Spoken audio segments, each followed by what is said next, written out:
New Thought Media Network proudly presents Lindsay Leimbach, Practicing Infinite Possibilities, Fridays at 10 a.m. Mountain Time, 9 a.m. Pacific.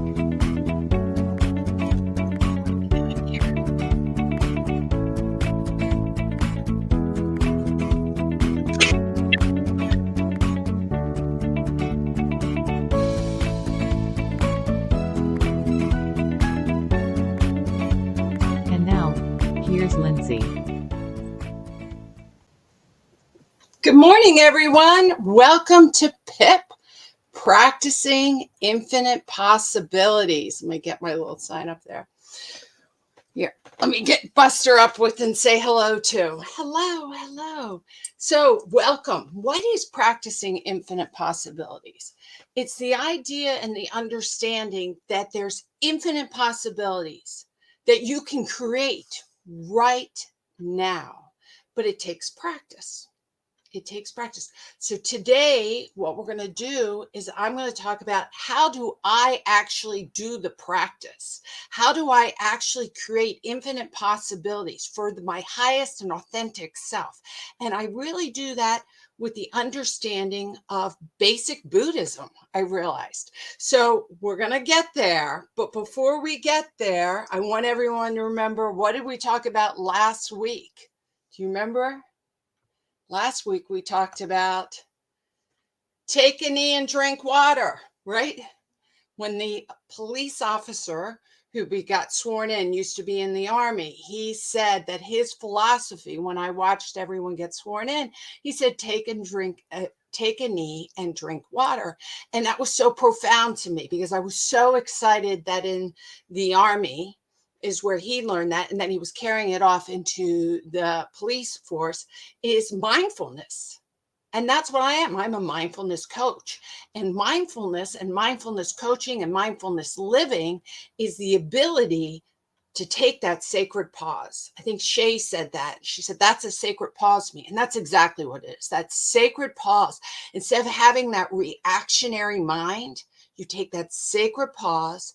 And then what is drink water? Of course, we all should be drinking a lot of water because it flushes out our toxins within our body. But really what it's talking about is self-care.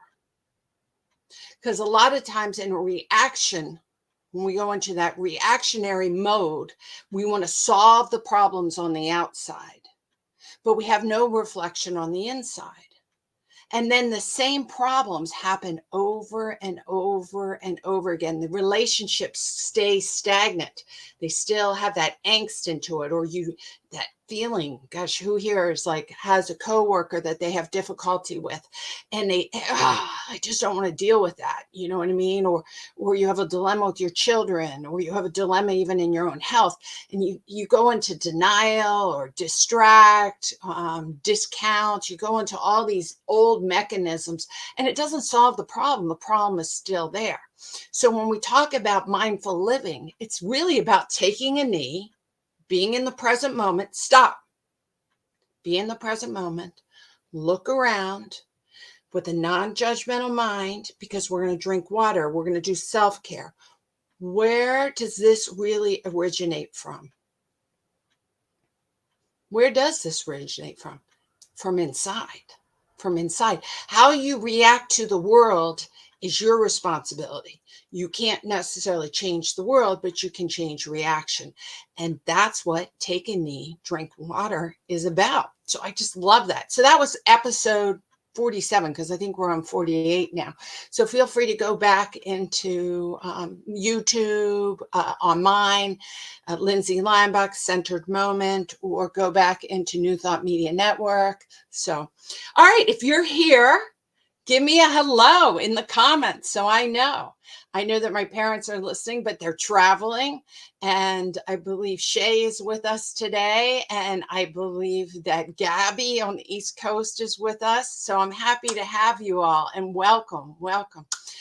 I want to go into our hearts, because we've talked about priming the mind, and priming the mind to see the good, to see the heart. And I got some great ones. Look at this one. Is that awesome?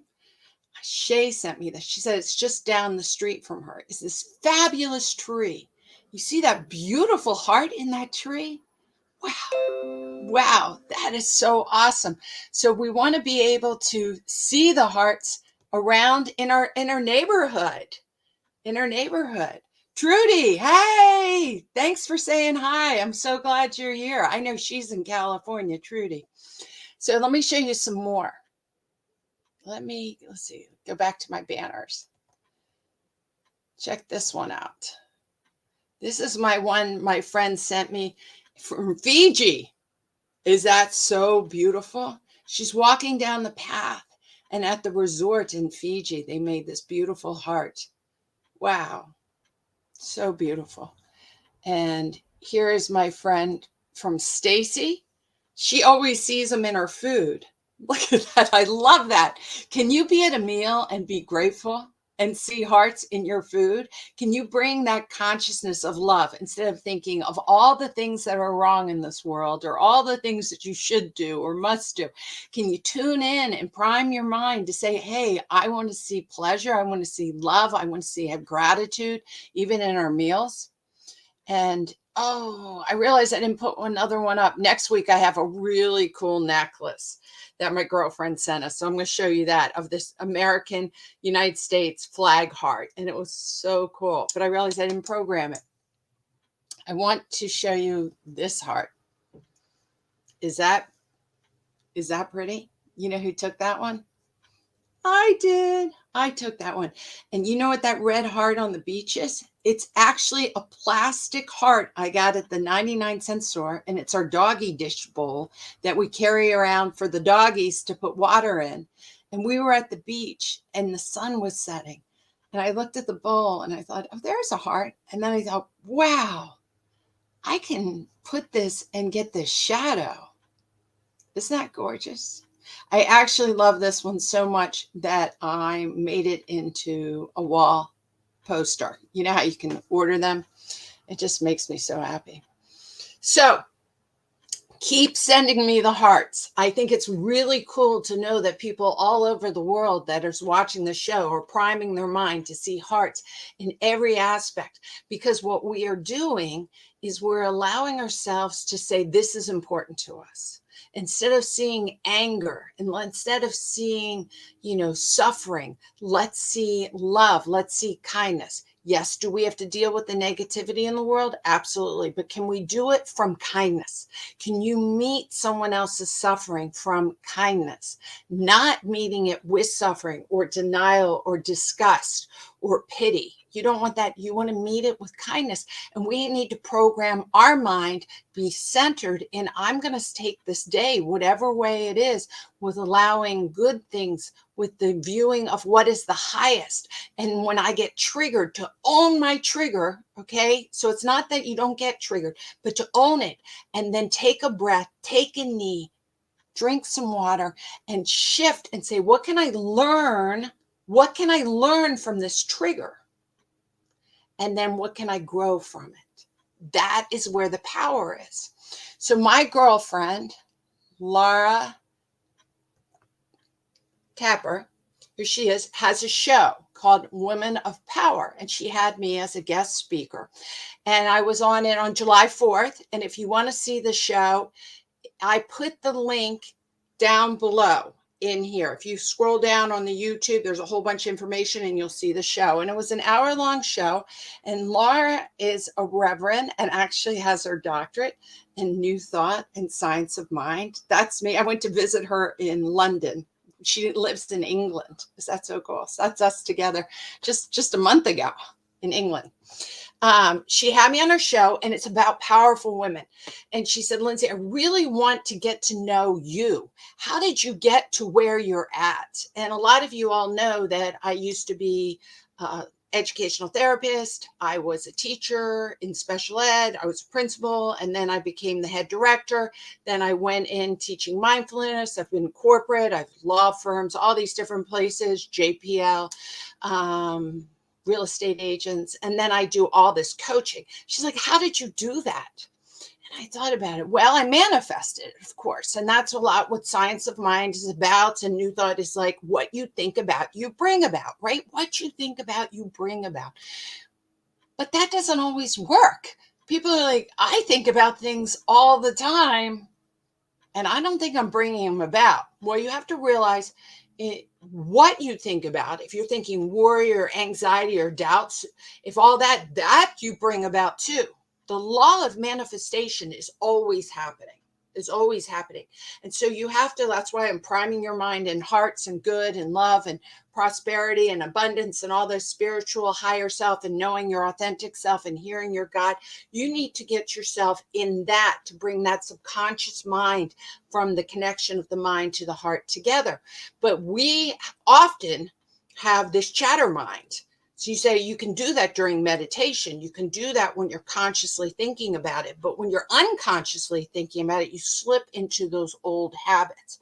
And this is why I wanted to talk about Buddhism. It made me realize that when I started Science of Mind 24 years ago, I know exactly when I saw it. And I talk about how I found Science of Mind with the talk with Lars, if you want to hear about that.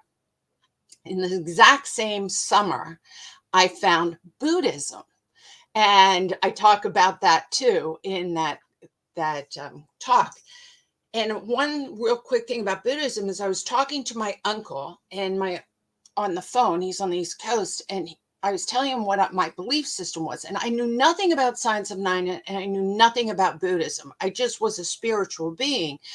And he said, "It sounds like you really believe in Buddhism." And I said, "Buddhism? What are you talking about? I don't believe in." You're not hearing me at all. I am not praying to some fat man. I mean, this is the most ridiculous thing I've heard. And he said, no, Lindsay, Buddhism is much more of a philosophy. And it's not, and the Buddha was not a god. He was a man who became enlightened. And then he started to teach other people how to themselves to be enlightened. And that we all have the Buddha nature. People might say, call it in Christianity, the Christ consciousness. It's inside of ourselves. So the Buddha wasn't saying that he was going to give you anything. You didn't pray to the Buddha. The Buddha was priming your mind, reminding you to be your higher self, and that it's all inside of you right now. Now, what does that sound like?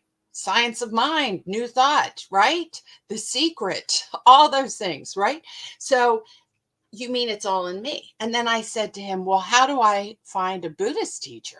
I mean, to me, that just seemed, I didn't want to study the culturalism of Buddhism. You know, there's many different sects and there's a lot of culture that comes into it. And that's all beautiful, but that's not my culture. And I wanted to find the philosophy of Buddhism, the fundamentals of Buddhism. He said, I know you're going to hate what I'm going to say, but the teacher will come when you're ready. I was like, ah.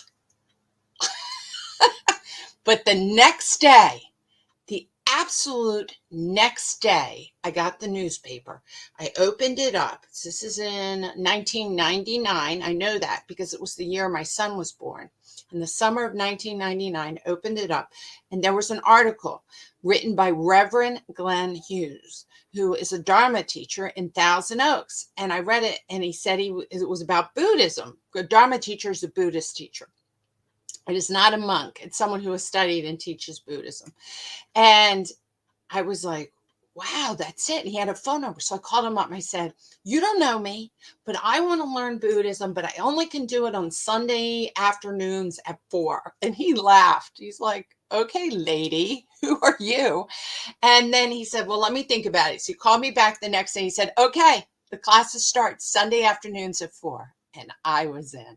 And to this day, I still learn and respect Reverend Glenn Hughes, who is 96 years old and still teaching. And a lot of you have seen in my past Reverend Kusala, who is a Buddhist monk, and he's down in LA in Koreatown in an international meditation center. And I met him through Reverend Kusala. I met through Reverend Glenn because they had the same teacher. But Kusala decided to be ordained as a monk, and Reverend Glenn decided to just be a Dharma teacher. Not just, but he did not take the vows of a monk. And so they're friends, and they've known each other, and that's how I met. So what I'm going to do is the reason why I'm telling you my history of my Buddhism is because I realize science of mind and new thought, they're all out there.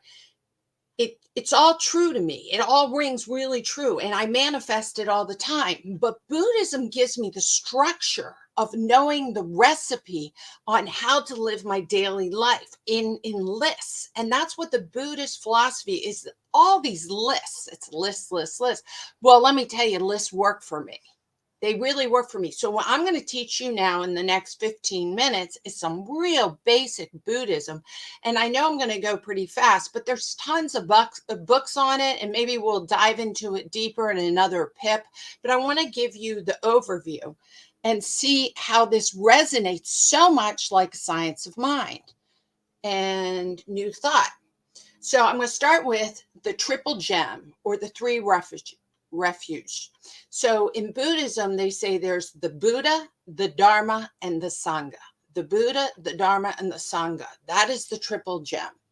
So the Buddha, of course, was the man himself that we hear about, but there's been many Buddhists because there's been many enlightened people. So when they're talking about the Buddha is inside of you. Okay, the Buddha nature, that in universal energy that I call God. In Buddhism, they don't call it God, but it's that Buddha nature in you. Okay, the Dharma is the teaching. And that's what I'm going to talk about, the lists, the teaching. So like we read Ernest Holmes or Emmett Fox or all these, all these wonderful teachers. You want to go to teachers. You want to learn from teachers. You want to get the knowledge. You have to get the knowledge. If not, you're ignorant. Okay. So you have inside of you the Buddha. Then you have all this Dharma, all this teaching. And that's why you come in to watch talks like this. You're getting the teaching. And then you have the Sangha, and that's the group. And we know we're as good as our friends. So look around yourself. The Sangha is your sacred people that you can be vulnerable with, that you can explore with, that you can learn how to meditate with, that you can discuss things. They're all different teachers. Some of my best teachers are like my ex-husband, right? Even things like my dyslexia, how to deal with my dyslexia is part of my teacher. A huge teacher in my life to learn how not to be frustrated is because of my dyslexia. So you can see all these teachers. People on New Thought Media Network can be a teacher, but they're also part of your Sangha because you all teach me all the time. Let me just come over here. Oh, good. Fiona's here from Geneva. I'm so glad that you are watching. Thank you. Thank you so much. All right. So I want to go on and then say, all right, so let's get some more basic Buddhism. The Four Noble Truths. Okay. The truth of suffering is number one. Finding cause of suffering. Number two is the solution to suffering. And number three. And number four is the implementation of right action. Now you're like, whoa, Lindsay, what the world are you talking about? I just wanted to show you that. It'll be easier if I show you it this way. Let me put up my banner. The Buddha sat underneath the Bodhi tree, and he meditated, and he said he was going to meditate until he found the answer. And he said, this is the answer, guys. This is it. This is the primal answer. That number one, there's the four noble truths. Number one, there's suffering everywhere. Can anybody point to someone who hasn't had suffering? Pain. I mean, they call it dukkha. So it gets lost in translation. So I don't want you to get attached to the word suffering, but pain, discomfort, whatever it is. As soon as you come out of the womb, it's cold, you're hungry, people are poking at you, it begins. And then when you're going into the grave, your body is deteriorating, you might have arthritis, whatever it is, you can't drive anymore. So we have this throughout our whole life. That is the experience of humans. It's the experience. Animals have suffering too, but it's human experiences. We have suffering. So stop thinking that you don't. Stop thinking. Even the Dalai Lama can say, yes, they're suffering the world. Look what happened to Tibet. Look what happened to his friends. You know, one of his best friends, Archbishop Tutu, he died of colon cancer. Prostate, I don't know, some kind of cancer. Anyway, these are people who are close to him. So everyone has it. Number 2 in the Four Noble Truths is the reason why we have some suffering is because we want it to be different. It's this wanting. We either want more of something or we want something to go away. But we want things to change the way we want them to change. Now, I want you to remember the Buddha came up with these lists 2,500 years before Christ was born, way before psychology was done, way before any of this was done. He just meditated. And if you find a lot of people who meditate, they come up with this. This is the truth. I want it to be different. I want to be healthy. I want to be skinnier. I want to have more money. I want my kids to call me more. Right? I don't want COVID. I don't want the flu. So you see how we're grasping for things we want and we're repelling things that we don't want. And that causes us suffering. That's why I'm reading this great book I always recommend, Radical Acceptance by Tara Brach. She's talking about handling. You have to accept the way life is. Mindfulness, be in the present moment. Don't push or pull, be in the middle path. And that's what the Buddha said. Get there in the middle path and sit with what is for real. Number 3 is that there is an end to suffering. Now, there isn't an end to pain. You're still born and you still die. You still can break your leg. But there is a recipe that we don't have to suffer so much. We don't have to suffer so much. And that's the 4th noble truth. The 4th noble truth is there's a recipe and he tells you what it is. Okay, so let's get to the recipe. Ready? It's called the 8-fold path. I have a picture of it. Let me see, I'll show you. I'll say right now. See, the 8-fold path. And these are 8 things. Remember, I told you Buddhism is a list. There's lists. So we have the 4 noble truths, and the 4th noble truth is the 8-fold path. And I'm going to explain very basically what the 8-fold path is. But this is why I manifest and can keep myself aligned, because I know the truth of the subconscious mind. I know that I need to be able to manifest what I want, not what I don't want, right? But I need to be doing it in a balanced, accepting, mindful way. So this is how I do it. Number 1. All right, let me just say this is 1 through 8, but it's not that they're listed in importance. So I don't want you to get lost in it. If you actually see that wheel and it has 8 spokes, that's a representation of Buddhism. And the 8 spokes represent each part of this 8-fold path. Okay, so that's why there's a wheel looking thing in Buddhism as a representation. Anyway, right view. Now, right view, don't get lost in the thing. He's not saying right or wrong. He's just saying that you have to understand the real view, the truth of the view of the world. And if you're going to wonder what the truth of the world is, what he's really saying is you need to understand this. Right view. The world has suffering. Yes, we all suffer because we're attached to wanting things to be different. There is a way to stop suffering. And if you follow the 8-fold path, that will help you end the suffering and become enlightened. Okay, so that's the right view. That's the view he's talking about. All right, now go this one again. Number 2, right intention. Very important. The Buddha said, listen, you can have right action. You can do lots of things. But if you're doing it with the intention of greed, right? If you're doing it with the intention of greed or manipulation, something, or ego, it's not the right intention. You're not giving. If you give a present because you want something, then that's not the right intention. It's about karma. Karma is the energy you put out, right? It's the energy you get back. So now we'll go back to new thought, New thought is saying what you think about, you bring about. So what you do and how you think will reflect back on you. So you can do nice, kind things, but if you're doing it to manipulate, then you're actually sending that out, the manipulation, and that will come back to you. So he goes, you've got to study. The Buddha said you have to study what is your intentions behind it. If you're helping people all the time, are you doing it because you want to be helpful? Or are you doing it because you're a people pleaser and you need validation? Right? Big stuff. Psychology right here. Okay, right speech. How do you speak? Now, how I speak out to the world is very, very important. But let me tell you, how you speak to the world shows you exactly how you speak to yourself. So it's not only when you put out, your words have power. Please own them. Please own them.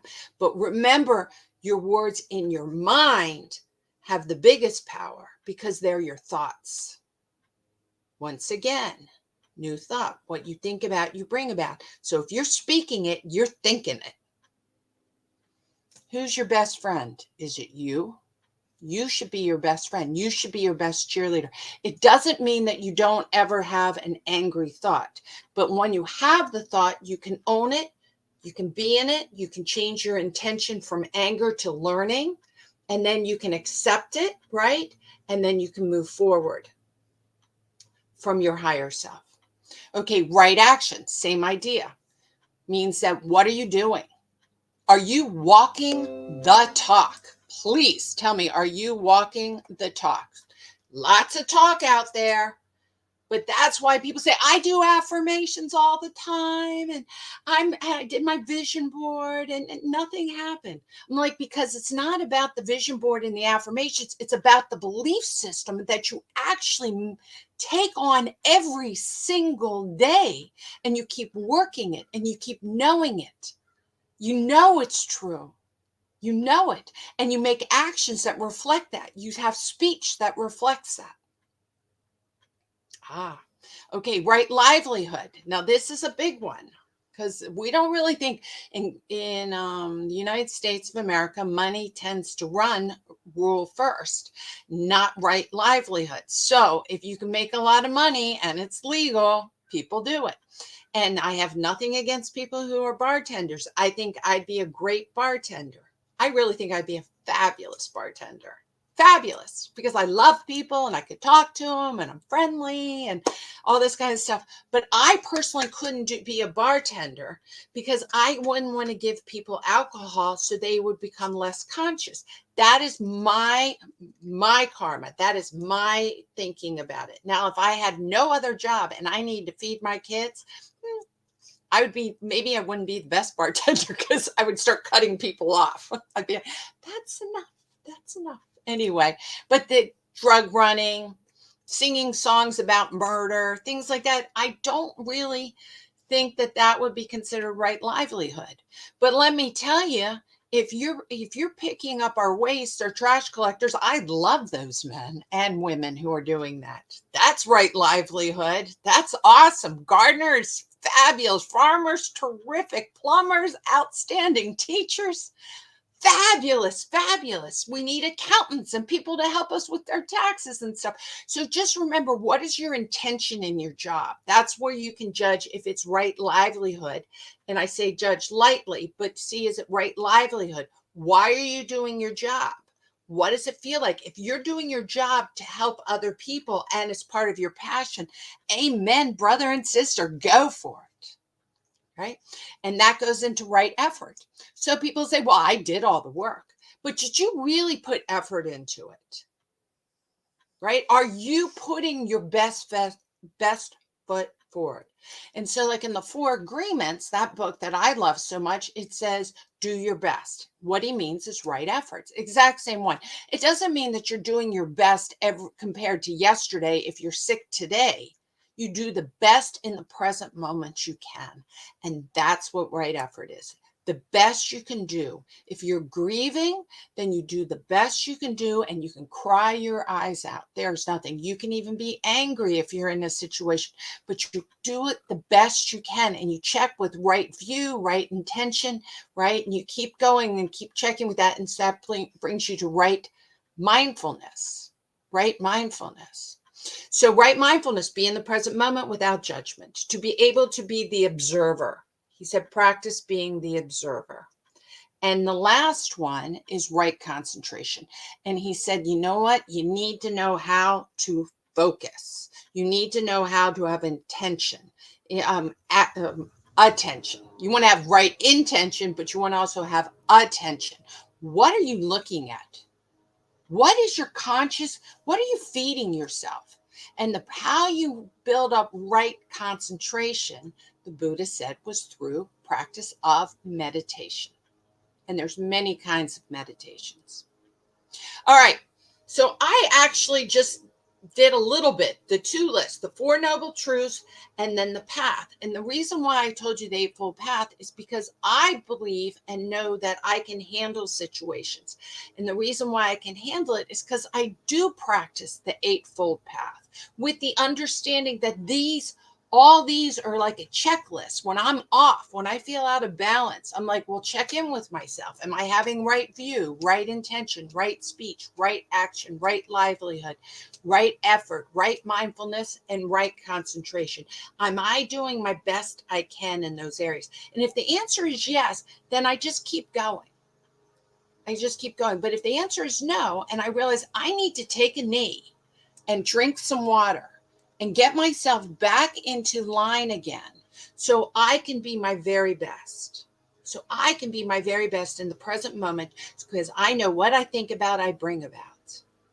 And I want to manifest the most beautiful, loving, kind, trusting the universe, connected to God and my authentic self. That is what I want in my life. And if I check in to the Eightfold Path, to that list, and say, am I doing those things? Then I'm doing okay. All right. So you know what? I have a part 2, and I'm going to do a part 2 next week on this is basic 101 Buddhism, but it's so much fun, and I ran out of time.